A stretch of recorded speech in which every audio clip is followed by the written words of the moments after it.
boto ba ang ibinigay nyo kay former President? Nagpasalamat po ba kayo Ako sa po, akin? Mr. President, Kini ang mensahe libu-libong ni boto Representative ang binigay namin sa inyo. Bienvenido Abante Nagpasalamat ba kayo kang sa akin? former President Hindi. Rodrigo Duterte Nilapitan niyo sa po ba iyahang ako? opening Hindi. speech karong Mabuti adlaw pa, Senator sa House Bongo, Quadcom hearing Mr. President, Nobyembre 13, nagpunta sa aking simbahan 2024. at nagpasalamat Pag kayo kapag po nagmura sinupuntahan dito, namin kayo. I will make At siya, a court order. Mr. President. Nagpapasalamat Now, ako gusto na ko buhay sabihin pa po kayo dito, kahit sa tinawag kwartong niyong ito, stupido ang ako ba'y Diyos. lumapit sa inyo Dugang pamahayag para pa ni humingi ng Abante. pabor? On human rights. You are now recognized. Maraming salamat po, Mr. Chair.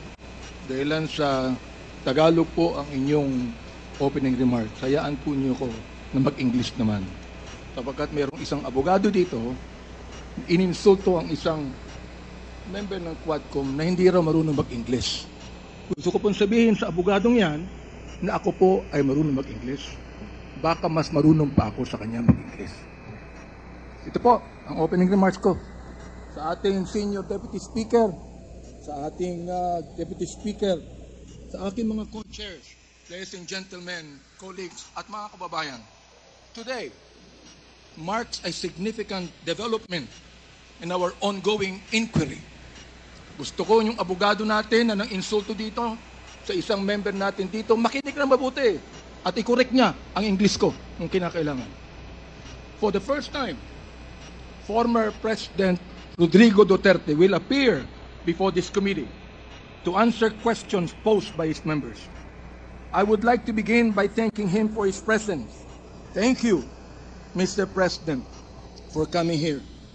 Rest assured po that Congress recognizes your role as our former President, and we will extend to you the respect that the position deserves.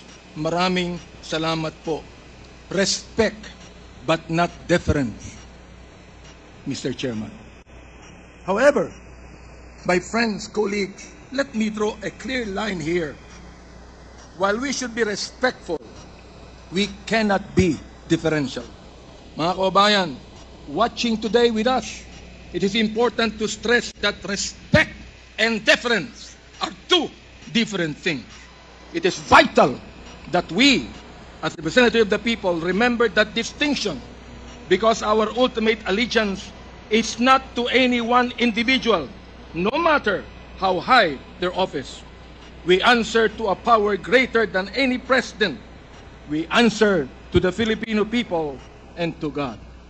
As Scripture reminds us in Romans 10:3, and I quote, "Since they did not know the righteousness of God and sought to establish their own, they did not submit to God's righteousness."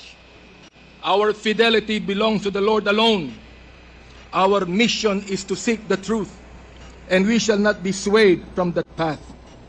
As we have said time and time again, we have organized this inquiry with a solemn purpose to recommend avenues for justice to be served, seek accountability, and uncover the truth as we adhere to the rules of inquiries in aid of legislation. And inherent to this is our moral obligation to stop the vicious cycle of extrajudicial killings against our people who cannot defend themselves, to stop the blatant violations of our Constitution and our laws by scheming individuals and criminal syndicates, and to abate the social menace of illegal drugs. It is our sincere hope that the former President's presence here today will aid this objective, not hinder it.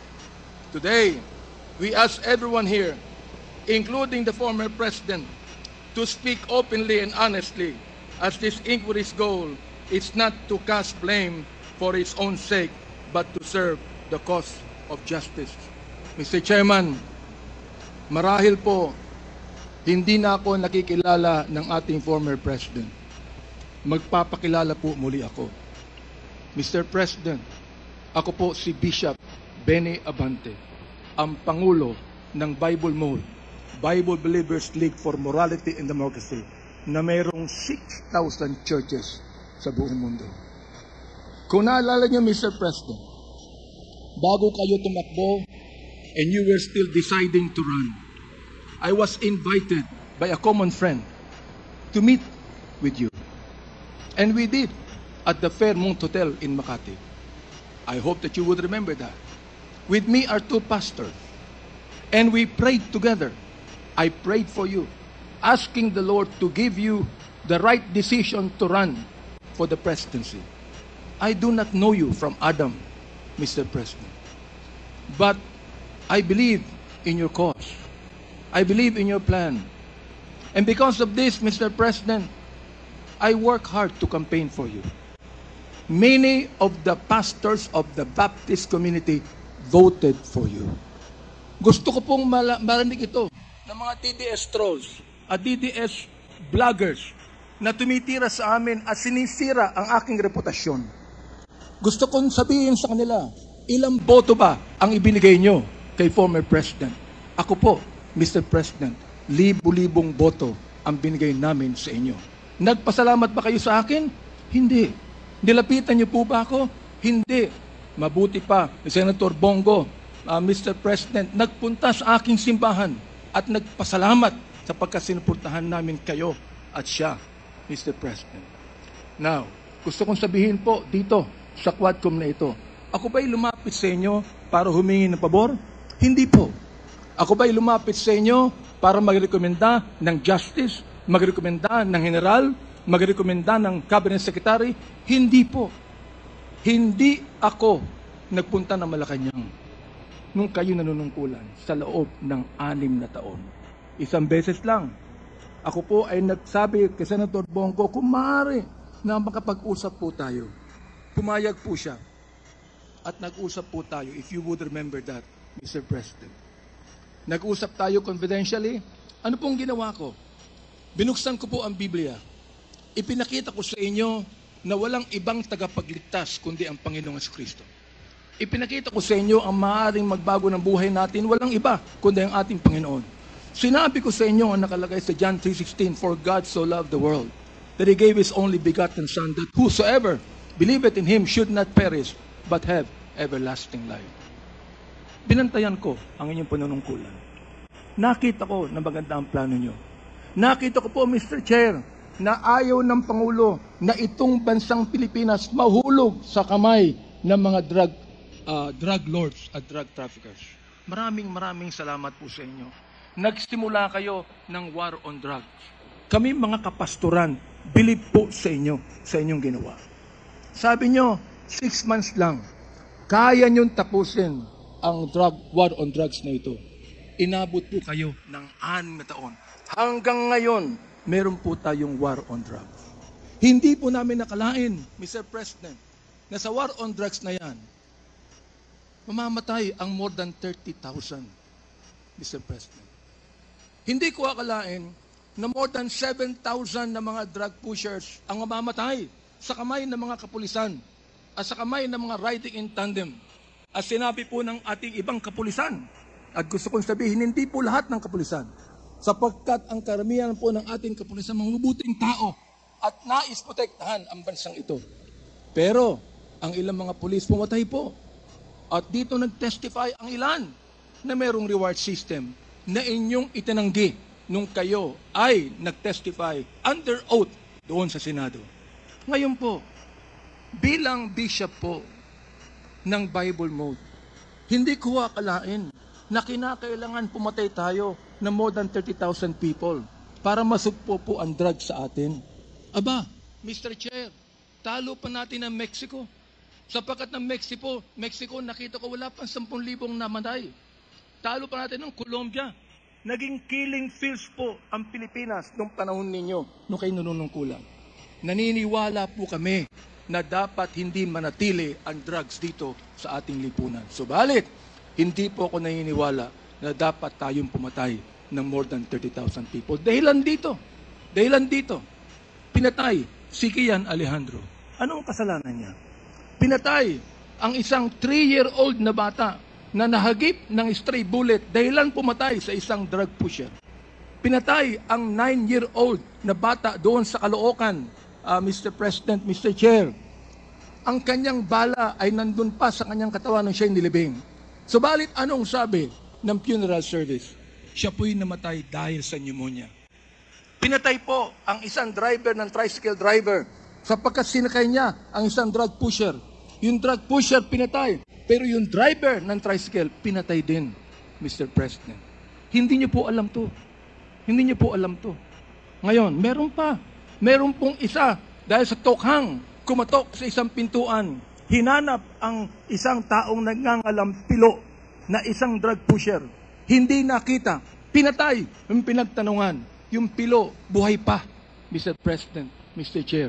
At naglalako pa, palagay ko, ng drugs ngayon. Hindi ko po maintindihan to. Hindi ko po maunawaan kung bakit ganon. Samantalang sinuportahan kayo ng maraming pastor ng Baptist community. Ang ilang mga kapastoran po nandito. At ilang mga pastor namin nanonood ngayon at pinapakinggan ang aking tinig, Mr. Chair. Ako po ay binabas araw-araw ng mga bashers ng DDS troll, ng DDS bloggers. Minumura itong taong ito. Sinisira ang aking reputasyon. Minumura po ako ng katulad ng inyong pagmumura, Mr. President. Hindi ko akalain kung bakit gagawin nila yan. Ang tanong ko, ilang boto ba ang ibinigay ng mga DDS vloggers sa inyo?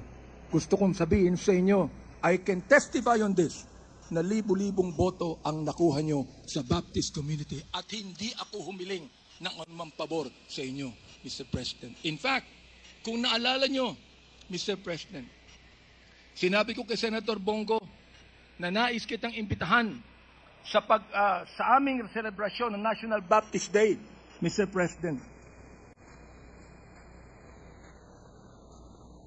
Gihinto ko lang po yung pagkakapag-usap nito na dalaga sa ating Presidente para po makapakinig po sa akin ng tama. Inimbitahan ko kayo. Nagpunta ho kayo, Mr. President. Doon po sa SMS, nakita nyo ang 7,000 na mga Baptist leaders na nakinig po sa inyo. Sa inyong speech, Mr. President. Oo. Doon po sa speech ninyo, sa harapan po ng mga bishop at ng mga pastor, nagmumura kayo. Pinagbigyan po namin kayo. Kahit na hindi maganda sa amin makarinig ng mura, pinagbigyan po namin kayo dahil kayo ang Pangulo at dapat namin kayong irespeto, Mr. President. Andito ho ako, nakaupo sa harapan niyo. Nagpapasalamat sa pagkakataon ito na masabi ko ng buong katapatan sa inyo ang ginawa ng more than 6,000 na mga kapastoran ng Bible Mode para sa inyong eleksyon bilang Pangulo ng Pilipinas. Nung akin pong nag-file ako ng bill, Mr. President, yung pong tinatawag nating Republic Act 11897, an act declaring the second Thursday of January of every year as special working holiday to be known as National Baptist Day. Sinuportahan po ito ng lahat ng mga congressman. Sinuportahan po ito ng lahat ng mga senador. Okay. At nilagay po sa inyong opisina. Pinirmahan nyo ba ang bill na yan? Hindi po. Naging batas yan because it lapsed into law after 30 days. Pero, okay lang po sa amin yun. Okay lang po sa amin yun. Yun na lang siguro ang maaaring pasalamat ninyo, Mr. President, sa amin. Bilang pagboto namin sa inyo ng mga libo-libo mga Baptist leaders at Baptist members sa buong kapuluan. Hanggang ngayon, nirerespeto po kayo ng aming kapastoran.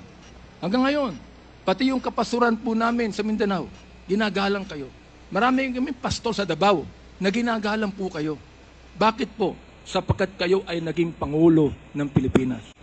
Ang kahilingan lang po namin dito, Mr. President, habang kayo po ay kinakausap namin ngayong umaga, ang kahilingan lang po namin dito ay sana po naman respetuhin po ninyo ang Quadcom hearing na ito.